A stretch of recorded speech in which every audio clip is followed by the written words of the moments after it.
Јас сум Јасмина Плунцевич Глигоровска, професор сум на Институт за физиологија и специјалиста сум по спортска медицина. Сознанија за оваа вакцина против COVID се недоволни за да може конкретно за оваа вакцина да се даде одговор.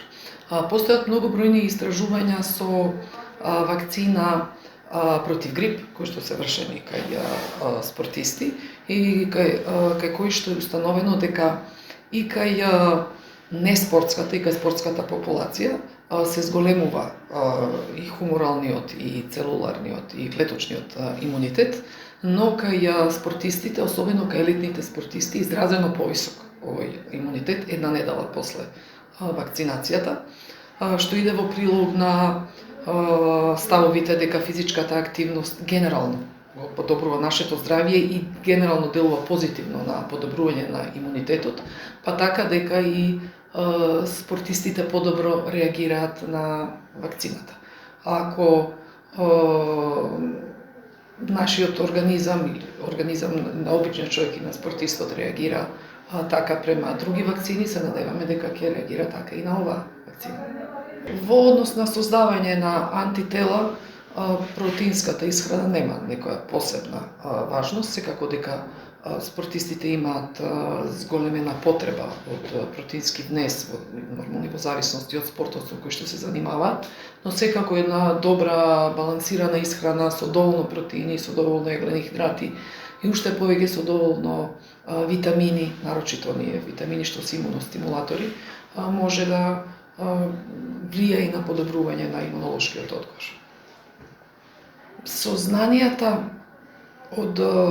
претходните вакцини, особено од вакцини против слични вируси, како што е овој, значи вакцини против грип, покажуваат дека особи кои што имале тренинг директно пред вакцина, имале одличен, па дури и подобар имунолошки одговор од особи кои што не вежбале. Имунолошкиот одговор према вакцините против COVID до сега, колку што знаеме, особено се зголемува првите 7 до 10 дена после аплицираната вакцина, особено е силен после втората доза и препораките во однос на физичката активност, нарочито кај спортистите, кај они на кои што им е тоа работа и на кои што им е неопходно да бидат физички активни е доколку може да се направи пауза 48 до 72 часа после вакцината. Не се директни препораките да не се тренира воопшто, туку да се намали количеството на тренингот, односно интензитетот на тренингот, за да не се провоцира некоја непосакувана реакција, а доколку постои па некој локален одговор, секако ако движењата на раката предизвикуваат уште поголема болка, секако дека ќе се препорача да не се прават и да не се прават. Колку што сум запознаена јас, улогата на вакцината е да не спречи нас да се заразиме или полесно, доколку се заразиме полесно да ја поминеме болеста, но не ми е познато дека ја намалува контагиозност. Сега, значи, доколку периодот околу вакцината сме имале контакт со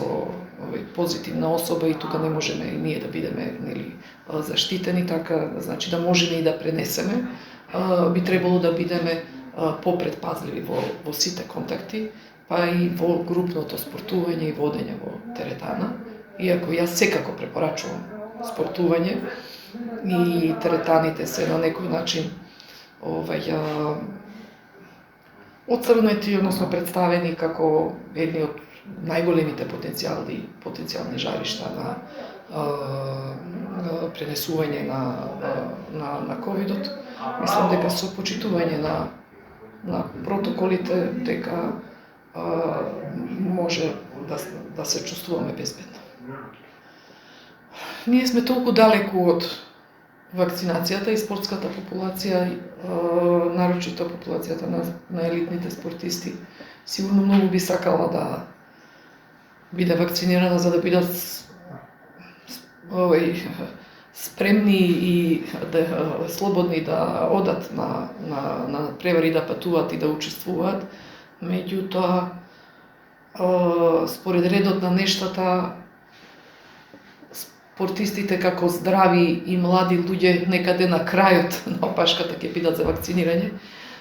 така да вакцинацијата е пожелна во однос на спортските повреди. Не гледам дека има некоја контраиндикација за вакцинирање, а за правење пауза после вакцина секако ќе биде фаза на правење на пауза. Одлично.